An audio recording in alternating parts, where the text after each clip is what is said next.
तशरीफ़ फरमा। इस जलसे के सदर व दीगर इंतहाई मुअज़्ज़ज़ मुक़र्रिरीन व दानिशवरान मिल्लत और इस शाम को कामयाब बनाने में यकसां बल्कि कहीं ज़्यादा हिस्सेदार उम्मत के बेदार महज़ वालिदैन, अस्सलामु अलैकुम रहमतुल्लाहि व बरकातहू। ये जलसा तैयारियों के जिन मरहलों से गुजरा वो मेरे सामने थी और अल्हम्दुलिल्लाह यहाँ आने के बाद महसूस हुआ कि जिन लोगों ने इसके इनेकाद, इसके एहतमाम में जान तोड़ कोशिशें की हैं वो कामयाब हैं।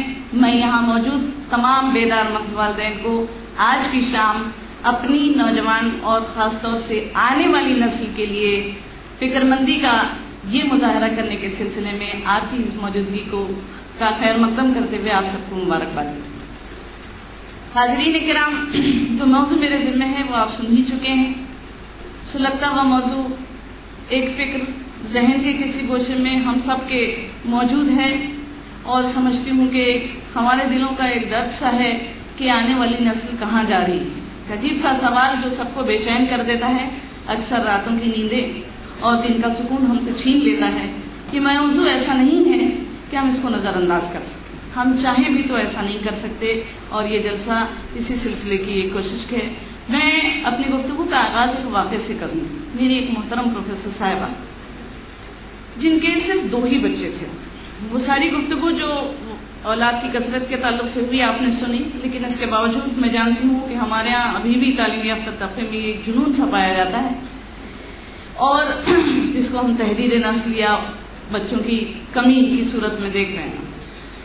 मोहतरमा का एक बेटा और एक बेटी थी। मैं आपको बताऊं कि ये बच्चे जो आम तौर पे वालिदैन को जोड़ने का जरिया बनते हैं, उनकी जिंदगी में अपने उन फवाने शबाब तक आते आते, अपनी नौजवानी तक आते आते वालिदैन को एक दूसरे से दूर करने का, अलहदा करने का सबब बन गए। बेटे ने अपनी मर्जी से शादी कर ली। माँ बेचारी बेटे की मोहब्बत में मजबूर, शौहर ने बहू को कबूल करने से इनकार कर दिया। बेटी ने भी वही हरकत दोहराई। चुनांचे माँ जो है मजबूर, मानता की माँ, हमारी माँ जो है मजबूर थी, ना बच्चों की तरफदारी कर सकती थी ना शौहर की। नतीजतन चूंकि वो बच्चों की सरजरिश नहीं कर सकी और बच्चों को इस हरकत पर सजा नहीं दे सकी और कोई सख्त मौक़िफ़ नहीं इख्तियार कर सकी, इसलिए बाप ने उसको घर से निकाल दिया। पढ़ी लिखी एक बहुत ही मुअज़्ज़ज़ खातून का ये वाक़या। और फिर मैं देखती हूँ कि वो दरबदर हो गई अपने बच्चों के हाथों। और ये एक वाक़या नहीं, ये एक मिसाल। इस तरह के पता नहीं कितने वाक़यात हमारे समाज में रोज होते चले जा रहे हैं और उन घरों में भी होने लगे हैं जहाँ दीन की थोड़ी बहुत मालूमात। हाज़रीन किराम, हमें ये चीज़ गौर करने पर मजबूर करती है कि क्या आजकल का जो स्टाइल है, जो वालिदैन को ये सिखा रहा है, ये हमारे घरों में हमला करती हुई मगरबी तहजीब और उसकी ये जो यलगार है मीडिया के जरिए से, जो हमारे कहना चाहिए कि बेडरूम्स के अंदर भी शकून मारे हुए, जो बच्चों को ये हौसला दिला रही है, ये सबक सिखा रही है कि ये मेरी लाइफ है और इसमें वालिदैन की दखल अंदाजी का कोई हक नहीं है, क्या ये दुरुस्त? क्या फितरत का इशारा यही? और क्या इसको अप्रूव किया जा सकता है? क्या इससे कॉम्प्रोमाइज किया जा सकता है? मैंने तो देखा एक खातून अपने पड़ोस की एक औरत के सर में वो अपनी जिंदगी जी रहे हैं और मुझे उनसे कोई शिकायत नहीं। तो मैं आपसे ये पूछना चाहती हूँ, क्या ये सूरत हाल इसी तरह बर्दाश्त करने के काबिल है या इसको दुरुस्त करने के सिलसिले में हमारा भी कोई रोल होना चाहिए? हम समझते और जानते हैं कि तमद्दुन की इब्तिदा इंसानी ताल्लुकात के इस्तेवार होने पर मुनहसिर है और इस तमद्दुन की बुनियादी इकाई एक बेसिक यूनिट खानदान है और खानदान के अंदर जोड़ने वाले रिश्ते मियाँ और बीवी के बाद जो बहुत ज्यादा बुनियादी, खूनी और मजबूत तरीन रिश्ता जिसको समझा जा सकता है वो औलाद और वालिदैन का रिश्ता है।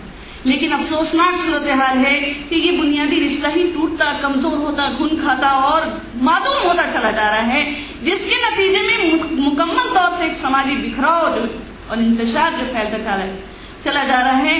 हम नहीं कह सकते कि इसका अंजाम बिलाखिर क्या होगा। ये मसला न सिर्फ वालिदैन का है, न सिर्फ बच्चों का है, न सिर्फ उनके मुस्तकबिल, न सिर्फ उनकी खुशहाली, न तो सिर्फ उनकी वेलबींग का है, बल्कि ये मसला तो पूरी इंसानियत की बका का मसला है। اگر انسانیت کو انسان کی شکل میں انسانوں کو باقی رہنا ہے تو اس مسئلے پر انہیں نہ صرف غور کرنا ہوگا بلکہ اس کو حل کرنے کے لیے اپنی جدوجہد کو بہت تیز تر کر دینا ہوگا۔ حاضرین کرام، کل رشتوں کی بنیاد قرابت داری پر تھی، جس کو اللہ تبارک و تعالیٰ نے نسب و مسہرہ یعنی سسرالی رشتے اور خونی رشتوں کا نام دیا تھا، لیکن آج انسانی تعلقات کی بنیاد مفادات پہ رکھ دی گئی۔ چنانچہ جو کوئی آپ سے اس لیے قریب ہے کہ آپ کا مفاد اس سے یا اس کا مفاد آپ سے وابستہ ہے، لیکن مفاد چونکہ ایک مستقل چیز نہیں ہوتی اس لیے وہ رشتہ بھی مستقل شکل اختیار نہیں ہوتا۔ جو ہی مفادات ختم ہو جاتے ہیں انسان تہی دامن رہ جاتا ہے، اور آپ نے لوگوں کو یہ کہتے سنا ہوگا، ضرب المثل بن چکی ہے یہ چیز کہ کسی پر اعتبار نہیں کیا جا سکتا۔ یہ کوئی اتنی آسان سی بات نہیں، اگرچہ کہ ضرب المثل بن گئی ہے لیکن انتہائی نازک صورتحال یہ ہے۔ آپ کہتے ہیں کسی پر اعتبار نہیں کیا جا سکتا، یہ بے اعتباری، یہ بے اعتمادی، یہ انسان کا انسان سے اتنا دور ہو جانا آخر کس خطرناک مرض کی طرف اشارہ کرتا ہے، اس کو سمجھیے۔ حاضرین، زندگی سے ایک عام بیزاری پیدا ہوتی چلی جا رہی ہے، اور ہم دیکھتے ہیں کہ لوگوں میں بڑھاپے کا خوف، کیونکہ رشتوں کی جو بندھن نازک خوبصورت سا پر محبت پرسوز بندھن تھا، چونکہ وہ کمزور ہوتا چلا جا رہا ہے، اور ہم جانتے ہیں اس کی تفصیل میں جائے بغیر میں یہ اشارہ کر دوں کہ ایک طرح کا سروائیول آف دا فٹیسٹ، جو جتنا زیادہ مضبوط اور طاقتور ہے وہی باقی رہنے کا، وہی سماج میں جینے کا، وہی سروائیو کرنے کا، وہی فلرش کرنے کا حق رکھتا ہے، یہ انڈرسٹینڈنگ بن چکی ہے۔ چنانچہ ہم دیکھتے ہیں کہ اس زندگی کی دوڑ میں جو پچھڑ گیا، جو ذرا سا یعنی سست رو ہو گیا، جو ذرا سا سلو موو کرنے لگا، وہ کچل دیا گیا۔ گویا کہ ایک سٹیمپیڈ ہے، زندگی نہیں ہے، ایک بھگدڑ ہے کہ جس میں گر گیا جو وہ کچلا گیا، روندا گیا اور مار ڈالا گیا۔ اور اس صورتحال کے اندر ہم اپنے بچوں کو دیکھتے ہیں کہ بدتر ایک طرح کی ایک رو چلی ہے، ہم محسوس کرتے ہیں کبھی اپنی بے بسی کو، کبھی اپنی ناکامیوں کو، اور ہم مایوس ہونے لگتے ہیں، لیکن نہیں، وہ مسلمان ہی نہیں ہے جو کہ مایوس ہو جائے، اس لیے کہ لا ییأس من روح اللہ الا القوم الکافرون، یہ اللہ کا ارشاد۔ اگر ہمارے دلوں میں ایمان محفوظ ہے تو ہمیں کسی بھی صورتحال میں سمجھتی ہوں کہ لوگ کہتے ہیں کہ یہ نئی تہذیب، یہ اور مختلف تہذیبوں نے انسانیت کو مختلف انداز سے، مختلف ازمس نے، مختلف نظریات نے انسانیت کو نقصانات پہنچائے، لیکن ہر دور اور ہر زمانے میں اللہ کے نیک بندے اٹھتے رہے، اور اللہ تبارک و تعالیٰ نے تو یہ وعدہ ہی کر لیا ہے کہ اب نبی نہیں آئے گا، لیکن یہ ذمہ داری اب ہمارے کانوں پر ہے کہ اس بھٹکی ہوئی انسانیت کو مشعل راہ بن کر کے راہ راست کی طرف لانا ہے، اور اس کا قصد اور اس کا تہیہ ہمیں کرنا ہے۔ بحیثیت والدین کے یہ ذمہ داری ہمارے اوپر اس لیے زیادہ ہے کہ کلکم راع و کلکم مسئول، تم میں سے ہر کوئی راعی ہے، ہر کوئی مسئول ہے، ہر کسی سے اس کی رعیت کے متعلق سوال کیا جائے گا۔ چنانچہ والدین سے ان کے بچوں کے متعلق سوال ہوگا۔